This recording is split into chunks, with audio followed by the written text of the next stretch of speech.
Buongiorno a tutti e buongiorno al professor Gian Matteo Corrias. Buongiorno a tutti. Ciao Matteo, come al solito noi ci diamo del tu, quindi non stiamo a ripeterlo, così come direi non starei a ripetere tutto il tuo curriculum perché ormai chi ci segue da un po' di volte lo conosce, ma insomma docente, Scuola degli Alti Studi Pratici di Parigi, autore di libri sugli antichi dei di Roma, sulla religiosità dell'antica Roma, e quindi noi con lui abbiamo aperte due linee di conversazione. Una sul cosiddetto codice Ratzinger, su cui penso proseguiremo ancora, e l'altra invece diciamo su una rilettura di certi aspetti della storia della filologia o della storia della filologia, dell'etimologia di parole, e sono venute fuori delle cose interessantissime di cui parleremo oggi e continueremo a parlare. Ma nella conversazione precedente noi abbiamo osservato una questione molto delicata e l'abbiamo osservata da vicino, quella della scrittura nuragica. Allora, pur sapendo che è una questione molto delicata, perché lì insomma ci sono varie visioni, puoi riassumerci i punti salienti così poi possiamo proseguire? Certo, volentieri. Sì, affrontando la complessa questione della scrittura nuragica, nella precedente conversazione abbiamo presentato i risultati più significativi degli studi ormai decennali del professor Luigi Sanna, mostrando come alquanto prima del contatto dei sardi nuragici con la civiltà fenicia, essi avessero messo a punto un sistema scrittorio di cui abbiamo precisato che si trattava di un sistema di scrittura di esclusiva pertinenza culturale, a partire dall'impiego combinato di differenti sistemi di scrittura, ecco, diffusi tutti nel mondo semitico, di alcuni dei quali abbiamo anche detto che erano piuttosto antichi. Si può risalire persino al XVI secolo avanti Cristo. Addentrandoci poi nell'analisi dei documenti, abbiamo potuto aprire uno spiraglio inedito sul mondo nuragico, con particolare riferimento alla religiosità dei sardi nuragici, perché i documenti attestano con una frequenza sorprendente il nome di quello che doveva essere il dio unico dei sardi nuragici, nome di cui abbiamo anche visto che si trova attestato sia nella forma estesa, che corrisponde appunto al tetragramma sacro, perché la sorpresa è stata appunto trovare il nome di Yahweh nei documenti nuragici, oppure nella forma abbreviata Yah. In questo modo è stato possibile gettare un ponte insperato tra il Mediterraneo occidentale, la Sardegna, e il Mediterraneo orientale.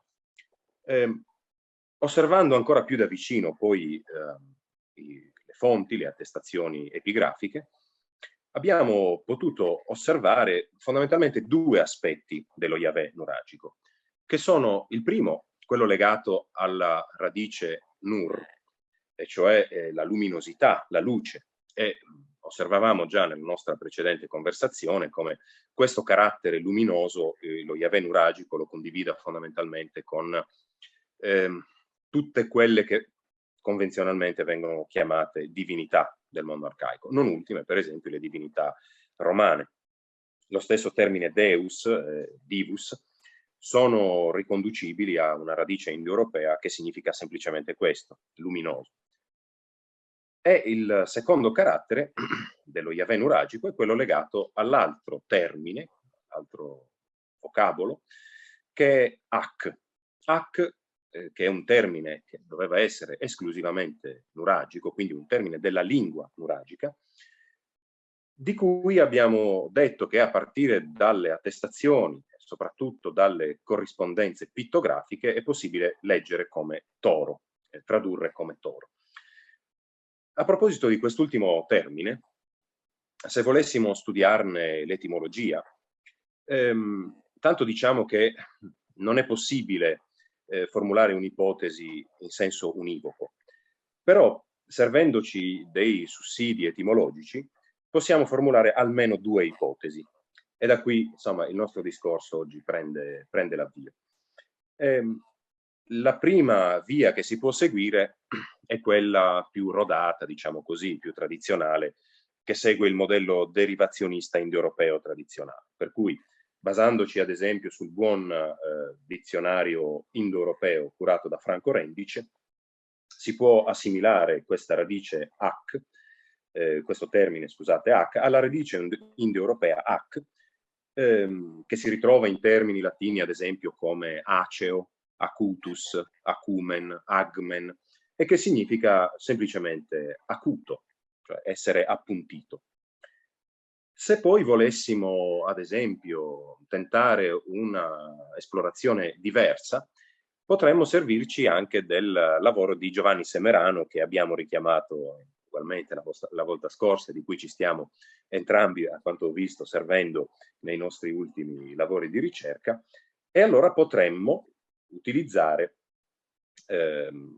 l'osservazione che Semerano fa a proposito, per esempio, di quella stessa famiglia di termini latini che lui invece collega con il termine accadico agu.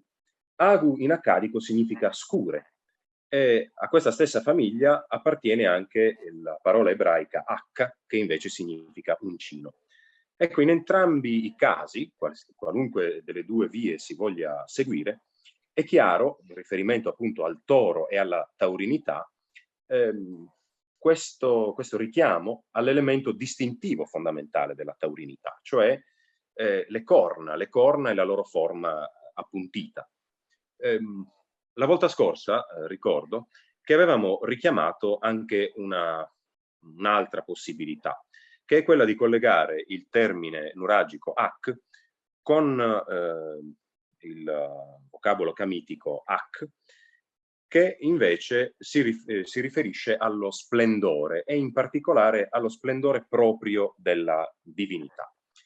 In ogni caso, qualsiasi via, insomma, sia percorribile, è chiaro come in questo caso, almeno in questo caso, le ipotesi sembrano convergere verso una evidenziazione di questo elemento, che è davvero l'elemento specifico del simbolismo taurino, se vogliamo, e cioè le corna.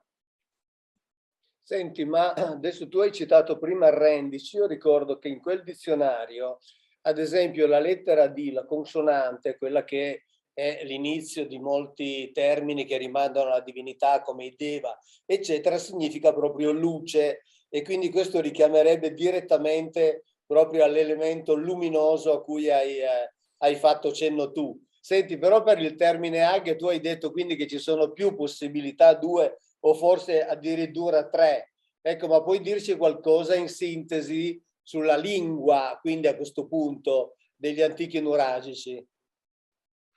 Sì, allora quello che posso fare in questo contesto di carattere divulgativo, evidentemente, è intanto segnalare che esiste un dibattito accademico che ormai si protrae da diversi anni e che ha prodotto numerose ipotesi. Tutte quante, insomma, fondate anche dal punto di vista metodologico, a proposito di quella che ormai la linguistica accademica ha definito lingua paleosarda o protosarda. Il problema fondamentale, a proposito di questa delicatissima questione, è che non è possibile lavorare su testi estesi.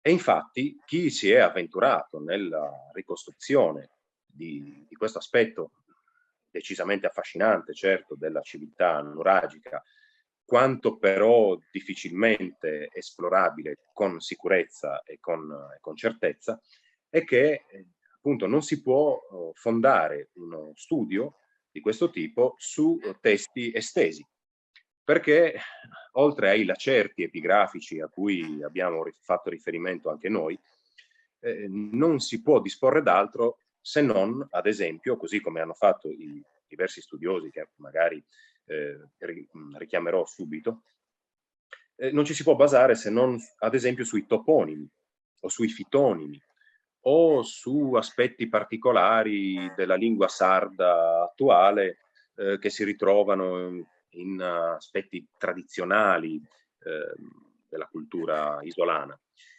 Insomma, quello che posso dire in estrema sintesi è che è possibile individuare almeno due paradigmi di derivazione, diciamo, della lingua paleosarda. Il primo è il paradigma che potremmo chiamare pre-indoeuropeo e che probabilmente è stato inaugurato proprio da colui che è individuato come il padre della linguistica sarda, cioè Max Leopold Wagner, il quale sosteneva per la lingua sarda nuragica un'origine afro-iberica. A questa interpretazione si allinea anche Benvenuto Terracini, che individua appunto un'origine afro-iberica per il sardo meridionale, distinguendo poi il sardo settentrionale che avrebbe, secondo lui, un'origine invece reto-ligure. In ogni caso si parla di derivazione di tipo pre-indoeuropeo. Potremmo aggiungere, se non altro perché è un'ipotesi piuttosto curiosa, piuttosto affascinante, anche una via percorribile che sta prendendo piede negli ultimi anni, e che è quella che vuole il paleosardo derivare da un sostrato di tipo illirico, e questo a partire da delle sorprendenti come dire, prossimità, tangenze che esistono tra la lingua sarda e la lingua albanese. Al di là di questa prima famiglia di ipotesi, certamente non mancano quelli che hanno ipotizzato per il sardo nuragico un'origine di tipo indoeuropeo. Tra questi possiamo segnalare sicuramente Massimo Pittau, per cui il paleosardo, assieme all'etrusco, perché lui apparenta le due lingue, deriverebbero dal ramo anatolico dell'indoeuropeo. Anche Gigi Sanna, da cui siamo partiti, ritiene appunto che la base del sardo nuragico sia appunto una base indoeuropea, con però dei significativi apporti semitici proprio per quanto riguarda la lingua del culto, la lingua quindi legata al culto di questa divinità orientale.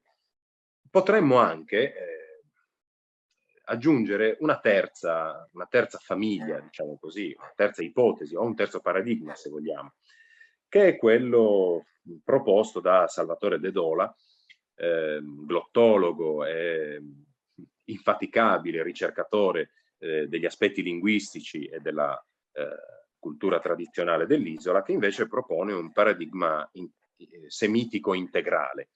Si è spinto addirittura a proporre una lettura della Stele di Nora, che sarebbe scritta in lingua paleosarda, la quale lingua sarebbe appunto una lingua di base semitica. Ecco, diciamo, questo è quello che possiamo dire per richiamare un ambito di studi che è davvero molto esteso e difficilmente sintetizzabile ulteriormente. Ma, allora, intanto mi pare che tutto sia nell'ambito della congettura, no? Se non sbaglio. Quindi, è così.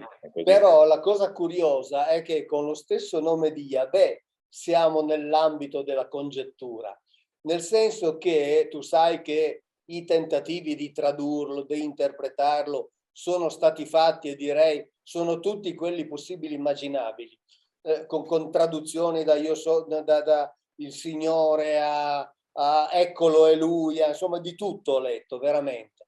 Però ci si dimentica alle volte una cosa, che quando è stato pronunciato questo nome, facendo finta che la Bibbia dica il vero, l'ebraico non esisteva. Quindi in che lingua sarebbe stato pronunciato questo suono? Non lo sappiamo. Primo, è stato messo per iscritto, nella migliore delle ipotesi, 3-4 secoli dopo essere stato pronunciato. Quindi che cosa possiamo sapere del significato semplicemente consonantico delle parole che erano state pronunciate, pensiamo, 4 secoli prima? Poi riceve le vocali per una lettura definitiva tra il VI e il IX secolo d.C.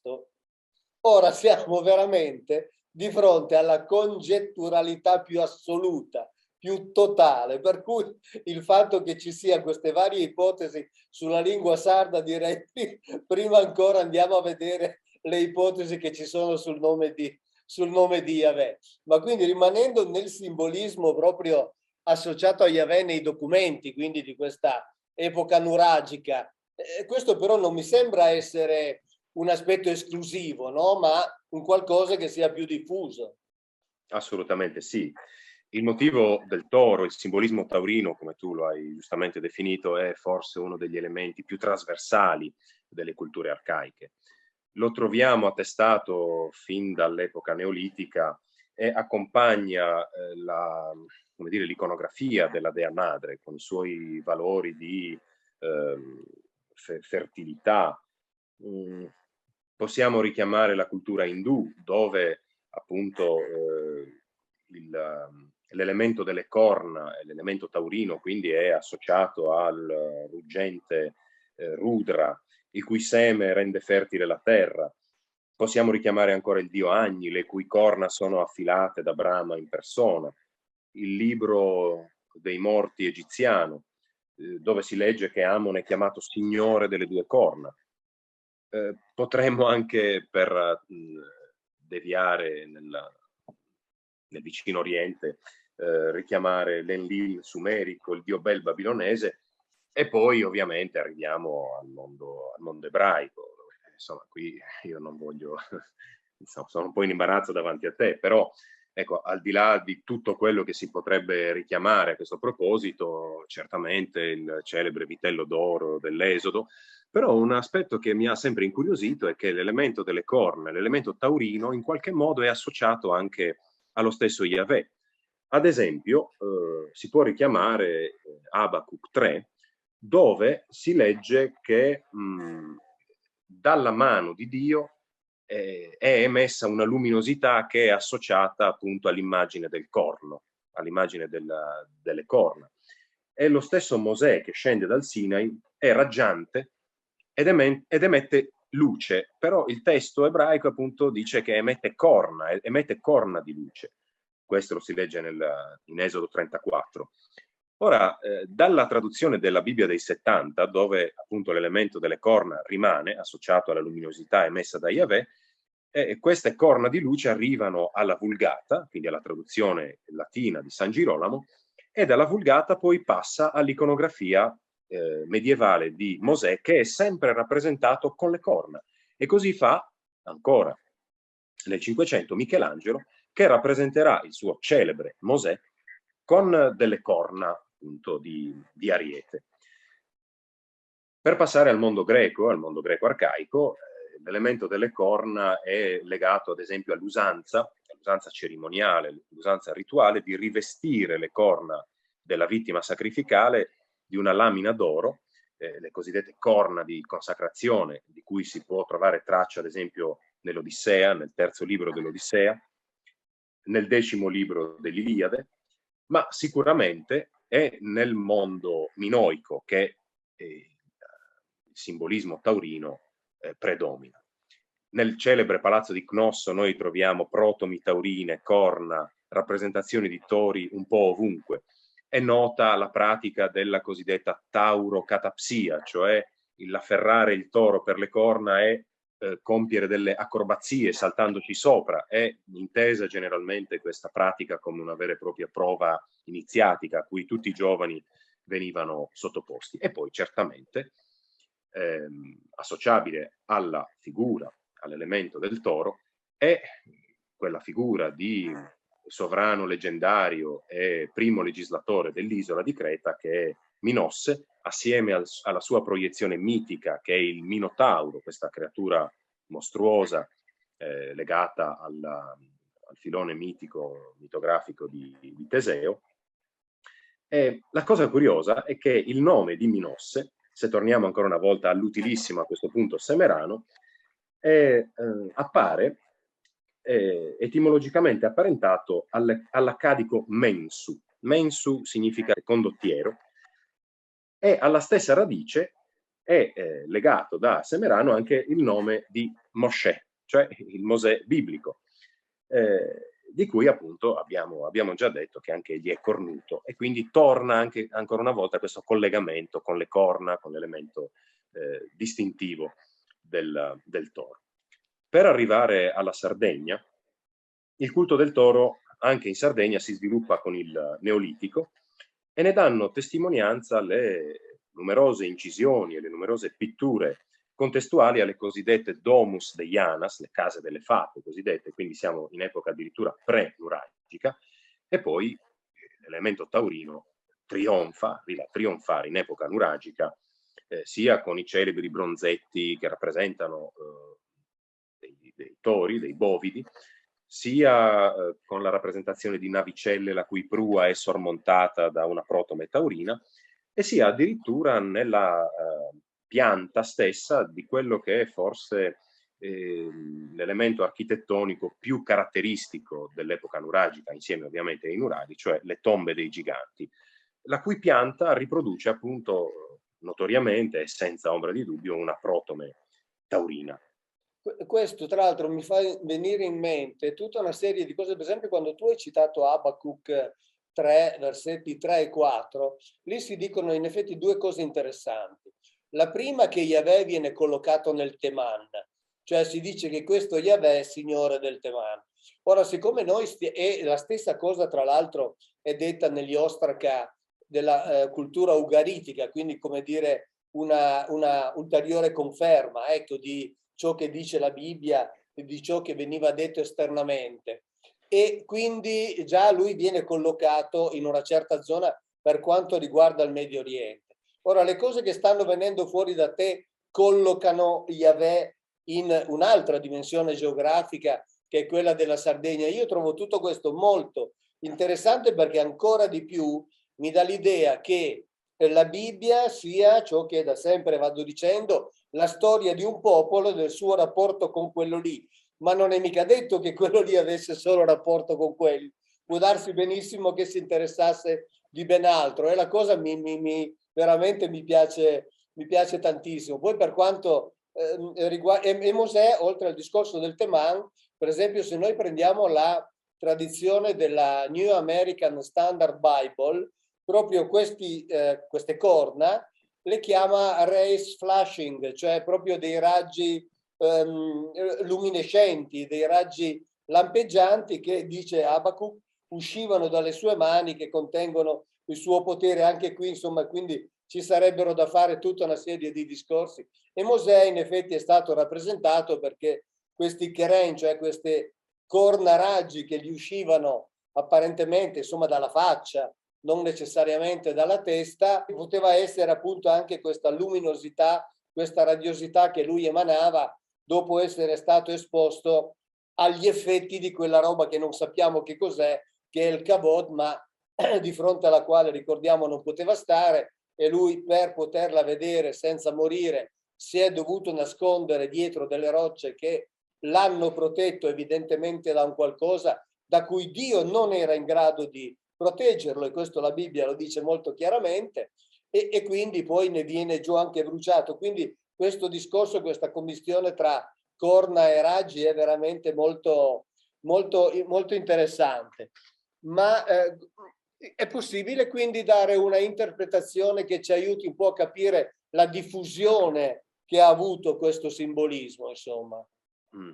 Sì, dunque a proposito del simbolismo taurino associato a Yahweh, è possibile fare alcune considerazioni, per strutturare le quali vorrei basarmi su un lavoro preziosissimo, che è un lavoro che sintetizza le monumentali ricerche di un latinista, professore ordinario di letteratura latina all'Università di Oxford, che è Robert Onians. Il volume si intitola Le origini del pensiero europeo ed è stato pubblicato in Italia da Adelphi. Si tratta di una davvero straordinariamente vasta ricostruzione operata su solidissima base documentale di quelle che furono le persuasioni che la civiltà greco-latina arcaica, ma parallelamente anche alla civiltà ebraica, elaborò a proposito dell'essere umano, della sua costituzione psicofisiologica, del funzionamento del corpo umano, ma anche del corpo animale. Quindi è un lavoro, a mio avviso, ancora insuperato. Probabilmente, ma qui azzardo, proprio per la vastità e l'estrema estensione della base documentale su cui si fonda tutto il discorso, forse anche insuperabile. Ebbene, come Onians ha mostrato, su base documentale, le corna, nella percezione che doveva essere di queste culture arcaiche, in particolare quella greco-latina, ma non solo, anche quella ebraica, perché lui lavora molto anche sulle fonti ebraiche antiche, le corna avevano un significato sacro proprio per il fatto che, cito il testo di Onians, esse erano un permanente concentrato, un affiorare della sostanza vitale della testa, del seme che era forza, dell'encefalon in cui aveva sede la psiche, il principio vitale individuale. Allora, sintetizzo in maniera insomma, piuttosto stretta un discorso che occupa qualche centinaio di pagine nel libro di Onians. Nella concezione arcaica, il funzionamento del corpo era legato essenzialmente a questo elemento che i greci chiamavano psiche, e che altro non sarebbe se non il principio vitale presente all'interno di ogni organismo vivente. Principio vitale che, a scanso di equivoci, gli antichi greci, ma anche gli antichi romani e anche gli antichi ebrei, non hanno mai inteso come qualcosa di spirituale o trascendente. Si trattava proprio di un qualcosa di fisico che era distribuito in tutto il corpo e che sosteneva la vita nel corpo. Quindi principio vitale come elemento fisico che conserva, perpetua la vita all'interno dell'organismo vivente. Questo elemento fisico, che i greci chiamavano psiche, era, lo dico in maniera molto chiara e molto diretta, tutto il liquido chiaro presente all'interno del nostro organismo. Liquido chiaro che quindi è, ad esempio, il cervello. Ad esempio, il liquido sinoviale presente nelle articolazioni, soprattutto nelle ginocchia. Ad esempio, lo sperma. Cioè, probabilmente a partire da considerazioni di ordine piuttosto pragmatico, come il fatto che è attraverso lo sperma che avviene la fecondazione, e questo liquido chiaro era molto semplicemente, istintivamente assimilato con questi altri liquidi chiari presenti appunto nel nostro organismo, le culture arcaiche dovettero elaborare questa persuasione per cui ciò che ci fa vivere è questo liquido e ciò che trasmette la vita è ancora una volta questo liquido. Quindi è una concezione piuttosto lineare. Alcune prove interessanti, questa lettura appunto, sono per esempio nella altrimenti inspiegabile espressione omerica, celebre, sciogliersi delle ginocchia. Lo sciogliersi delle ginocchia, che in Omero significa sempre morire. Quando a un guerriero si sciolgono le ginocchia, quell'individuo muore. Si sciolgono le ginocchia appunto perché non riesce più a tenere la posizione retta, ma notevole è il fatto che l'articolazione del ginocchio sia un deposito piuttosto consistente di questo liquido chiaro. Insomma, per farla breve, siccome il deposito maggiore all'interno del corpo umano di questo liquido chiaro era appunto la testa, che evidentemente è il contenitore più ampio di questa sostanza, di questo liquido che è appunto il cervello, ma che è la stessa cosa dello sperma, è la stessa cosa del liquido sinoviale, ripeto, tutto ciò che fuoriesce dal cranio era inteso dalle civiltà arcaiche come manifestazione di questa forza generativa, di questa forza di fecondazione. Questo ci è molto utile per comprendere, ad esempio, il significato delle corna. Però la stessa cosa vale, giusto per fare una piccola digressione, ad esempio anche per la mandibola, per i denti che crescono dalla mandibola, per la barba e per i capelli. E qui, ad esempio, si potrebbe fare qualche escursione ancora una volta nella Bibbia. Ad esempio, di Sansone, tutti ricorderanno che la sua forza stava appunto proprio nei capelli. Ancora di Sansone mi ha sempre colpito il fatto che per uccidere quella moltitudine di Filistei avesse usato quella curiosa, bizzarra arma che era una mandibola di asino. In un testo rabbinico, che cita ancora una volta Onians, che è il libro di Ibn Rabba Kaddisha, si dice che la barba cresce direttamente dal cervello dell'uomo. Considerazioni analoghe si potrebbero fare per quanto riguarda il mondo latino a proposito della coda degli animali, in particolare della coda della volpe. E ancora una volta si può richiamare il solito Sansone che devastò il raccolto dei Filistei appunto mandando una volpe con la coda incendiata a bruciare i campi di grano. Nel mondo greco-latino si ricorderà sicuramente il mito legato alla cosiddetta cornucopia, che era il corno della capra di Zeus, la capra amaltea, da cui scaturiva il liquido che fertilizzava la terra, cioè la pioggia, come si legge nelle Metamorfosi di Ovidio, ad esempio, o nella Tebaide di Stazio. Al corno era in particolare associato, nella percezione che la cultura greca ne aveva, un significato marcatamente sessuale, al punto che l'organo sessuale maschile era molto spesso definito keras, cioè il corno. Così fa, ad esempio, il lirico arcaico Archiloco. E poi una piccola curiosità, perché Artemidoro, ad esempio, nella Oniropratica, dice a un certo punto che la donna che tradisce il marito, come si suol dire, gli fa le corna. E questo è insomma piuttosto curioso, perché questa è un'espressione che è tuttora in uso, ma immagino che pochi sospettassero che avesse un'origine così remota. Cioè il corno ha nella cultura greca un evidente significato sessuale.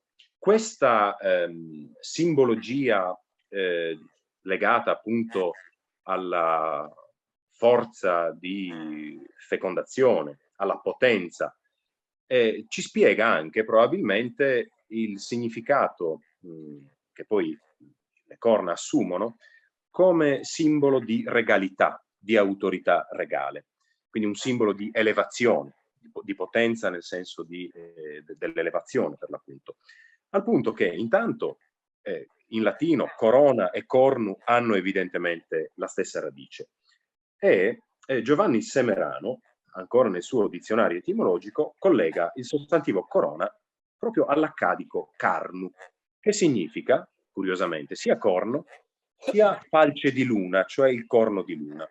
Ora vorrei evidenziare che anche nelle varie culture arcaiche che abbiamo richiamato nel corso anche di questa chiacchierata, la falce di luna è a sua volta associata alla protomettaurina, con significato appunto di elevazione, di forza generativa e di autorità. Quindi, per chiudere questa esplorazione, la corona come simbolo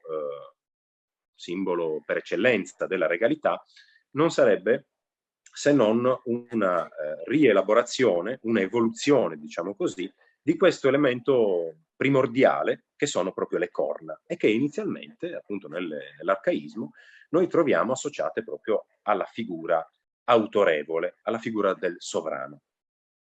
Certo, tra l'altro questo discorso delle corna con il quale veniva rappresentato Yahweh, diciamo in queste altre culture, tipo appunto quella sarda, no? Quindi questo simbolo delle corna collegato al tetragramma, mi fa venire in mente una cosa assolutamente originale, che nella Bibbia, tu sai, Yahweh aveva dato un ordine preciso, quello che nessuno avrebbe mai dovuto rappresentarlo. Ora invece la cosa strana è vedere che negli altri popoli la rappresentazione era cosa assolutamente normale. E quindi questo insomma pone sicuramente delle riflessioni, soprattutto nel momento in cui lui dice: voi siete per me un popolo sacro, e sacro sappiamo cosa significa nella Bibbia, non ha nulla di spirituale, significa che voi siete dedicati a me, solo a me, servite me e nient'altro. Quindi questo è il vostro compito.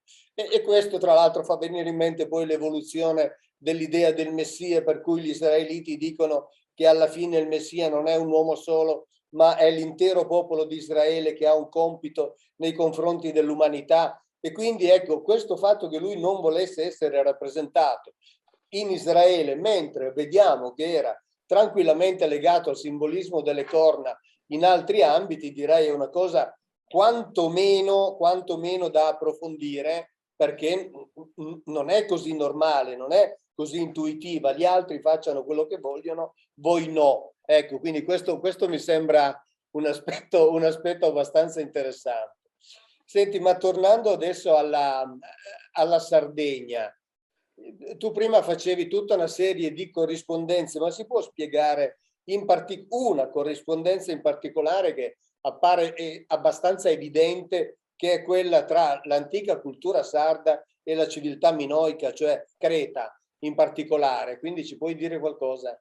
Sì, allora esiste un particolare filone mitologico che, sebbene non sia direttamente legato al culto del toro e al simbolismo taurino, è stato in realtà altamente rivelativo di una situazione ancora una volta di stretta interconnessione tra il Mediterraneo occidentale e il Mediterraneo orientale e tra la Sardegna e Creta in particolare.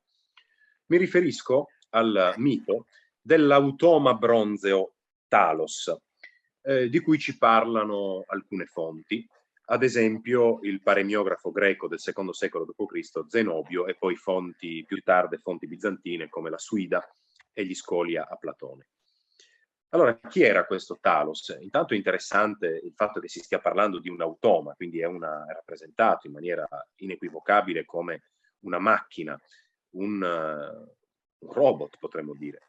Opera di Efesto, il fabbro appunto degli dei, o secondo un'altra tradizione del celebre architetto Dedalo, poi però ci torniamo su questo, che sarebbe stato commissionato, a quanto ci garantisce ad esempio questa fonte, cioè Zenobio, che citavo prima, sarebbe stato commissionato da Minosse, dal re di Creta Minosse, ma che prima di arrivare a Creta si sarebbe trovato per qualche tempo proprio nell'isola di Sardegna, dove avrebbe fatto strage di indigeni, quindi di sardi, in un modo insomma abbastanza cruento, cioè bruciandoli attraverso il metallo surriscaldato del proprio corpo bronzeo. Un'altra fonte, che è invece il lessico bizantino Suida, ci dice che questa azione di Talos non si sarebbe svolta sull'isola di Sardegna, ma sull'isola di Creta, dove una moltitudine di sardi si recava da Minosse, dice la fonte, e evidentemente quindi la Suida si basa su una tradizione alternativa rispetto a quella da cui attinge Zenobio, e Minosse, per evitare il contatto appunto con questi sardi, avrebbe dato ordine a Talos di sterminarli in questo modo. Allora, queste fonti vengono normalmente impiegate per spiegare un altro aspetto, cioè l'espressione omerica Sardanios Gelos, cioè il riso sardonico, espressione che peraltro è ancora in uso. Omero la utilizza nel libro XX dell'Odissea e la attribuisce a Ulisse. Ulisse nel momento in cui sta per accingersi a fare strage dei proci e li guarda con questo ghigno malefico che prelude alla vendetta e alla carneficina finale, con cui, come è noto, si chiude l'Odissea. Ora, non è questo l'aspetto che a noi interessa in questa sede, anche perché poi le fonti sono davvero tante a proposito del riso sardonico. Altre fonti, ad esempio, collegano questa particolare smorfia di dolore, di sofferenza, un vero e proprio spasmo muscolare, all'effetto di una pianta tossica. Se ne è occupato in particolare Giulio Paulis. Per chi fosse interessato alla questione del riso sardonico, posso citare saggio ricapitolativo di Sergio Ribichini che si occupa appunto della questione. Però quello che a noi interessa in questa sede è proprio questo inedito e curioso collegamento che queste tre fonti che citavo, cioè Zenobio, la Suida e gli Scolia Platone, che appaiono evidentemente collegati a Zenobio, istituiscono tra la Sardegna e Creta, al punto che una studiosa insospettabile come Paola Ruggeri, in un saggio pubblicato nella raccolta di saggi Logos Perites Sardus, a cura di Raimondo Zucca, si spinge a fare questa osservazione. Leggo. Se non si volesse intendere che il Minosse del mito regnava anche sulla Sardegna, oltre che su Creta, cosa che al momento appare improbabile, ma non impossibile. E poi continua. Ora è proprio questo che a noi invece interessa, cioè qui la situazione che potrebbe profilarsi è quella di un collegamento diretto tra le due isole, tra queste due grandi isole del Mediterraneo, addirittura sotto l'egida di una regalità comune o dell'esercizio di una regalità comune appunto legato alla figura di Minosse. Ma i collegamenti tra la Sardegna e Creta non finiscono qui, perché un altro interessante collegamento tra Creta e la Sardegna è rintracciabile proprio nella figura di Dedalo, che citavo prima. Dedalo è, come noto, il leggendario architetto al quale Minosse avrebbe commissionato la progettazione e la realizzazione del labirintos, cioè il labirinto, il palazzo prigione del Minotauro, questa creatura mostruosa che sarebbe nata, secondo il mito, dal congiungimento, anch'esso mostruoso, tra Pasife e il toro bianco di Poseidone. Ebbene, Dedalo, secondo una serie piuttosto nutrita di fonti, ad esempio il tragediografo Sofocle nella tragedia appunto Dedalo, attribuisce a Dedalo e non a Efesto anche la costruzione dell'automa bronzeo Talos. Ora il fatto è che tra le altre cose che avrebbe progettato e costruito, Dedalo avrebbe anche realizzato, questo ce lo garantiscono davvero numerose fonti, ad esempio Diodoro Siculo, Pausania, Servio, nel commento alle Eneidi, alle Georgiche, lo storiografo Sallustio, avrebbe progettato e costruito anche i cosiddetti Daidaleia, cioè quelle costruzioni turriformi a Tolos diffuse in tutta l'isola di Sardegna, e cioè evidentemente i nuraghi. Allora, detto per inciso, a questo punto conosciamo il termine nur, conosciamo il termine ak, diventa anche abbastanza chiara l'etimologia del termine nuraghe, che è legato ancora una volta a questi che sono i due attributi fondamentali dello Yahweh nuragico, cioè la luminosità e la taurinità. A complemento di questa rassegna di notizie e di informazioni, può essere interessante osservare come, secondo alcune fonti, ad esempio Apollodoro nella sua biblioteca, anche lo stesso Talos, che l'avesse costruito Efesto, che l'avesse costruito Dedalo, che avesse operato in Sardegna o che avesse operato a Creta, anche lo stesso Talos viene presentato sotto l'aspetto di un toro, cioè avrebbe la forma non di un essere umano, ma proprio di un toro.